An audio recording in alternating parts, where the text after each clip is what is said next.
Une question intéressante sous forme d'affirmation que l'on entend souvent autour de nous et que vous me donnez la joie de commenter. Il n'est pas nécessaire de croire en Dieu pour faire le bien. Qu'en pensez-vous ?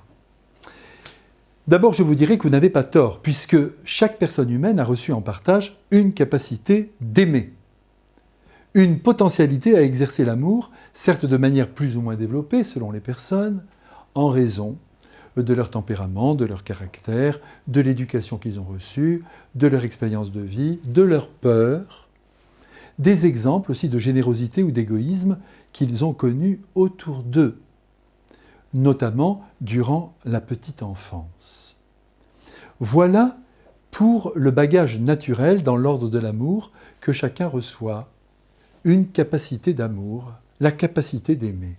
Je me dois tout de même d'ajouter ici que l'homme qui ne croit pas en Dieu et qui considère donc qu'il faut être logique que la vie se termine dans le néant, ou si vous préférez une image moins évanescente, dans la pourriture de la tombe, eh bien il est évident que tout homme, cet homme, même s'il ne croit pas en Dieu, peut évidemment accomplir le bien, donc aimer très fort. Mais, sauf exception, jusqu'à une certaine limite, délimitée par la notion de justice, et je vais m'expliquer.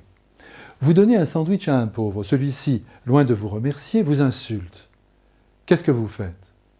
Si vous êtes un homme de cœur, vous lui pardonnez, et vous lui redonnez même le lendemain un autre sandwich. Imaginons que cette fois-ci, non seulement il vous insulte, mais qu'il vous crache dessus. Eh bien, je suis convaincu, et ne m'en veuillez pas de le penser, que vous allez mettre un terme à votre générosité, du moins à l'égard de cette personne, et peut-être allez-vous même formuler au fond de votre esprit cette conviction, cette certitude, cet homme ne mérite pas le bien que je lui ai fait. En revanche, si vous croyez dans le Christ Jésus et que vous voulez mettre en pratique son enseignement, son évangile, vous ne subordonnerez pas votre générosité à la notion de justice ou de mérite. Vous continuerez à faire le bien, dans la gratuité la plus absolue. Voilà où se trouve la différence. Je le redis, dans cette gratuité de l'amour qui ne doit espérer, selon le Christ, aucune reconnaissance. Il faut ajouter que celui qui ne croit ni en Dieu ni en diable, en voyant le mal qui se répand, les exactions qui se commettent, peut être tenté d'en faire autant, sans se laisser gêner par je ne sais quel principe venu d'en haut. Et alors là, l'amour peut mourir. À bientôt.